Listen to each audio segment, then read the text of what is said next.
Hey everybody, I'm back here with another video, and I'm basically here to talk about the abuse that no one talks about. I feel like everybody talks about like physical abuse, um, but nobody talks about mental and emotional abuse, and I feel like that is the most common these days, and it's the most overlooked.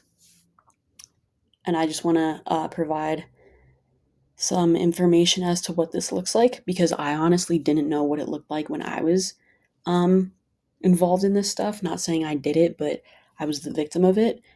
And I didn't realize till I got out of this situation. And I look back and I'm like, holy crap, that was emotional abuse. And I had no idea. So I just want to go through all of that. Um, just to recap, if you don't know, I was involved uh, with someone. I was in a relationship with someone who had BPD, or in other words, borderline personality disorder.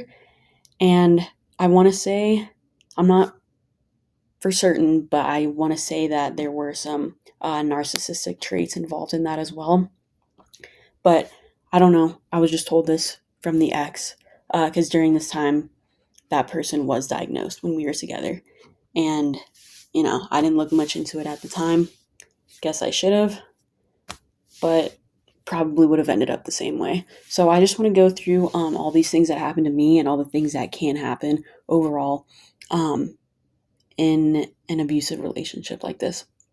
So the first one that I want to talk about is lack of empathy.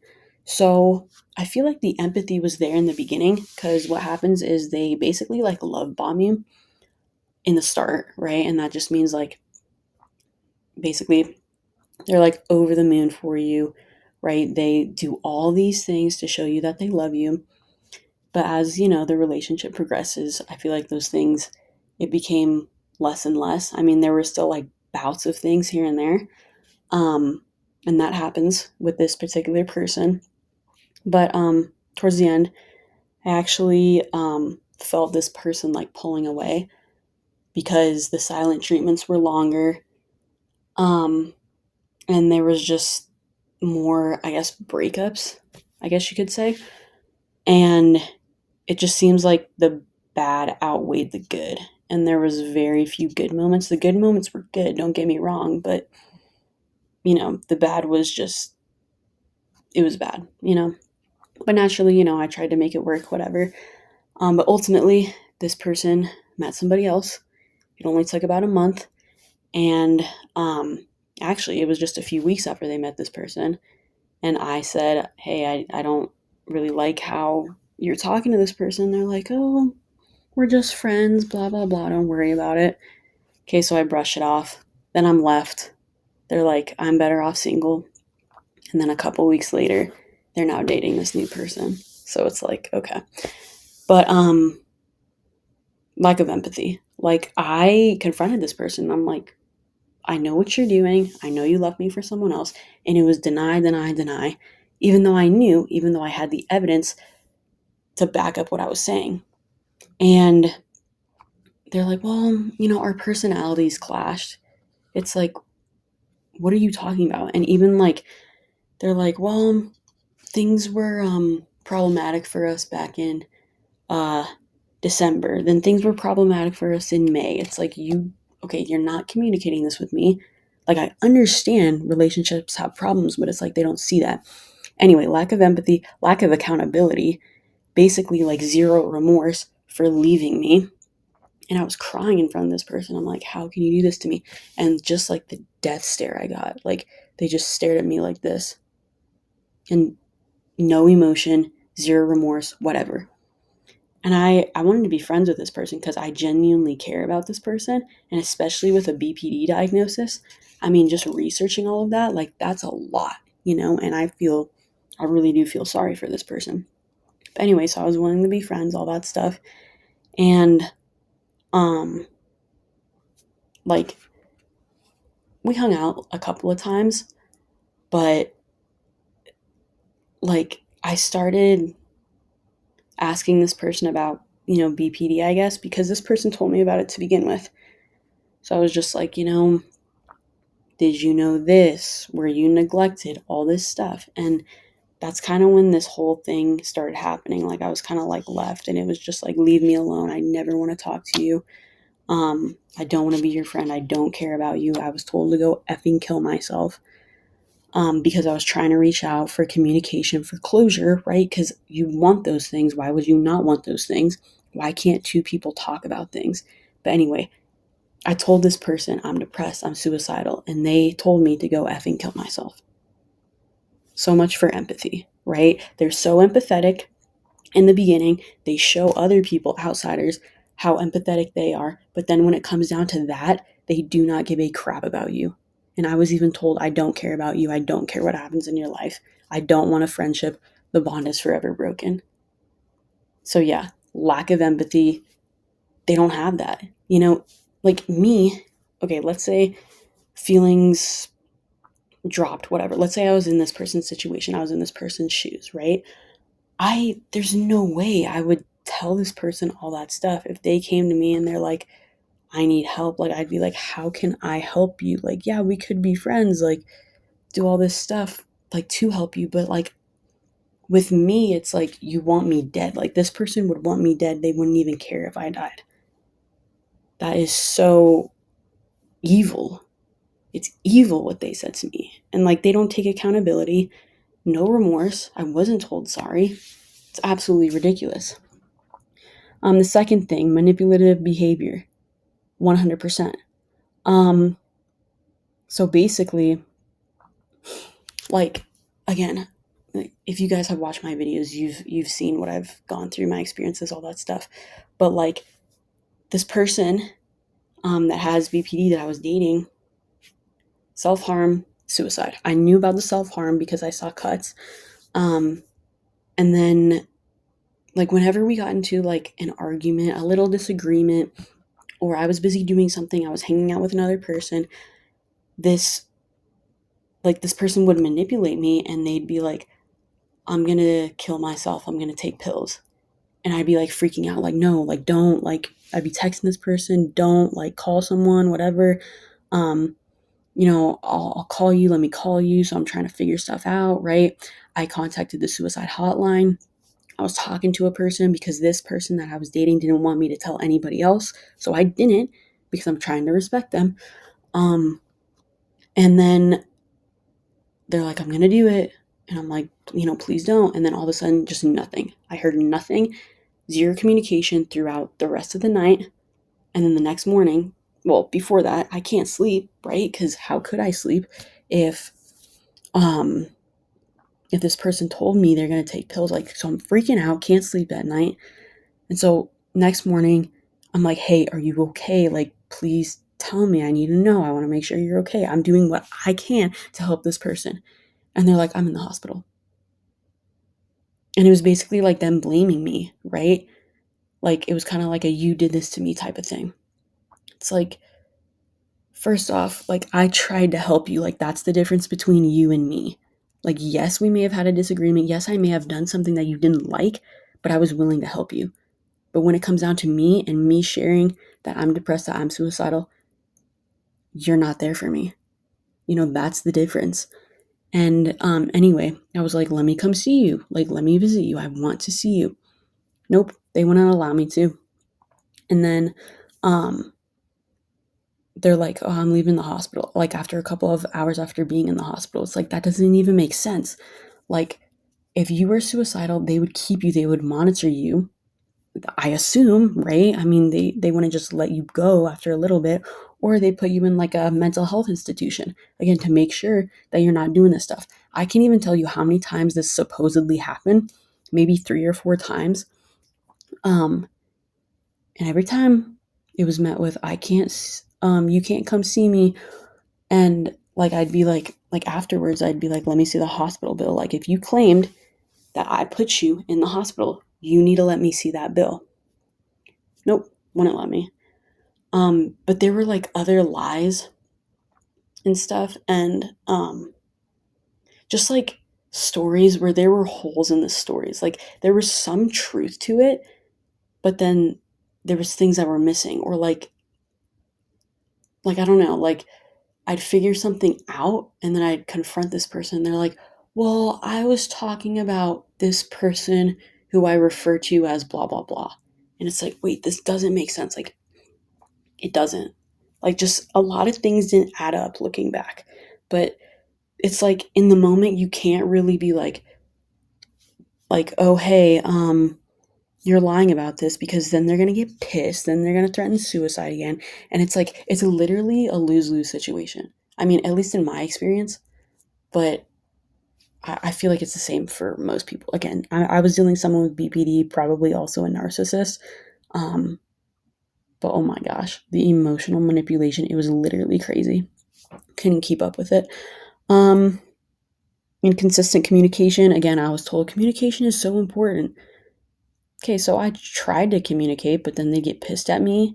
If I was hanging out with someone, if I was hanging out with my family, if I was literally going to dinner with my family or something like that, or like a sporting event, they would get pissed. And there came a point where I just didn't say anything because it's like, you're going to get pissed anyway. Like, so what is the difference? And like, I probably should have said something, but like, there just came a point where it's like, either way, it doesn't matter. So I just stopped, you know? But yeah, and it was just ridiculous. And the fact that this person was like, we were having problems in November. And then they changed it and they're like, no, we are having problems in May. It's like, which is it? Which is it? And if we had problems, why didn't you communicate those problems? Like, yes, everyone has problems, but you need to talk to me about it. Like, you can't just be like, well, this is why I did this because of what happened however many months ago. It's like, that is ridiculous. Again, zero accountability, inconsistent communication, gave the silent treatment. Like, if I, again, did something this person didn't like, it was silent treatment. And you're like, you're over here telling me we need to communicate. I try to communicate. I'm like, hey, tell me what's wrong. Like, what's going on? F off. Leave me alone. It's like, it was draining, dude. It was so freaking draining. I can't even tell you. Controlling behavior. Again, just like, uh, you know, I shouldn't hang out with this person. I shouldn't hang out with blah, blah, blah. Like, I remember, so we got together on, it was the 20th of the month. So, like, that was our anniversary or whatever. So, like, every month I'd be like, happy anniversary, happy anniversary. And then the year came around. And of course, that's a big deal because it's a year anniversary, right? And then I think it was either month 14 or month 15, where I actually hung out with a friend because, we've been trying to plan stuff. Like, when you're adults, right, it gets hard to like plan things because this person's doing something, you're doing something.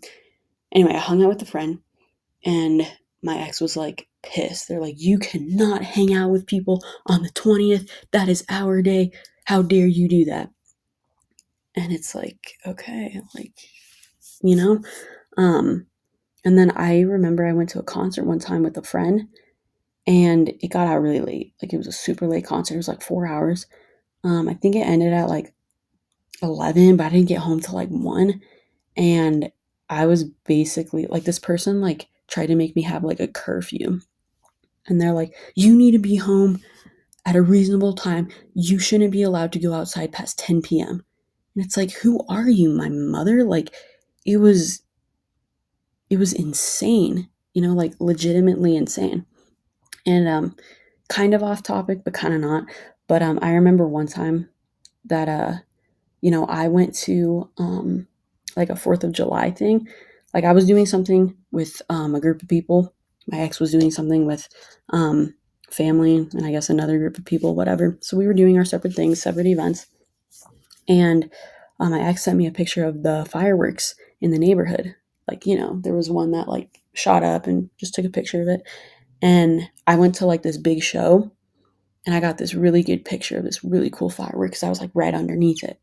And so I was sent the picture of that firework. So I sent a picture back and it was met with jealousy. Like, how dare you say that your fireworks show was better? And it's like, you sent me a picture. I sent you a picture. I was just showing you. Like, what is wrong? Like, it was like competition type stuff. You know what I mean? And like, it didn't make sense. It literally didn't. Um, and so like, I really don't know. Um, let's see, what else do I have here? Sorry, I had to write things down, otherwise I knew I'd forget.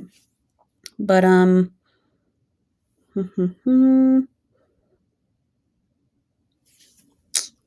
idealization, devaluation, you guys already know. They say, you're perfect in the beginning.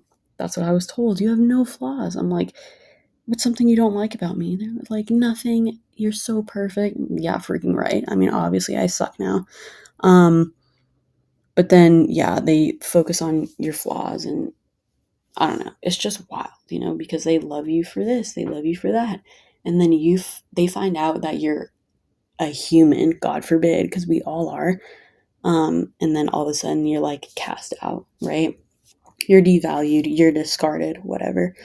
Projection. Oh yeah, this is another one. So, like they will accuse you of doing something, and it's something that they're actually doing, if that makes sense. So, for example, I was accused of cheating, probably because I went to hang out with friends. I don't know, because I was with family. I went to see my grandma one time, to visit my grandmother, and it was met with, "Oh no, you're seeing somebody else, aren't you?" And like, I was forced to send a picture of my grandma, which I did, because it's like, this is who I'm hanging out with. Like, I don't know what to tell you. And then they're like, okay. But like, constant accusations. And then this person was the one who was actually cheating. And then you confront them about it, and they're like it's no big deal. It's like, if it's no big deal for you, why would it be a big deal for me? Not that I would ever do that, but it's so stupid, and it doesn't make any sense whatsoever. Um, so yeah, they typically blame you for things that are going on in their life or that they're doing. But for whatever reason, they can't see it, and I'm not sure why. And then of course, I just have lack of accountability, which is, what I've been saying. Like, they rarely take responsibility for anything. Um, you know, I feel like, well, actually, my ex apologized during arguments, but at the same time, like, looking back, it's like it was more of, I don't know, like, I'm sorry, like, I'm feeling like, I don't even know how to describe it, but like, they didn't want me to be mad at them. So it was more of them like protecting themselves, if that makes sense. The I'm sorry. Um, but I don't know. I feel like it was never genuine. It was just more of a I'm sorry in the moment type of thing,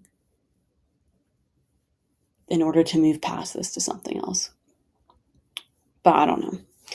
Very confusing situation. But yeah, that's all I have, you guys.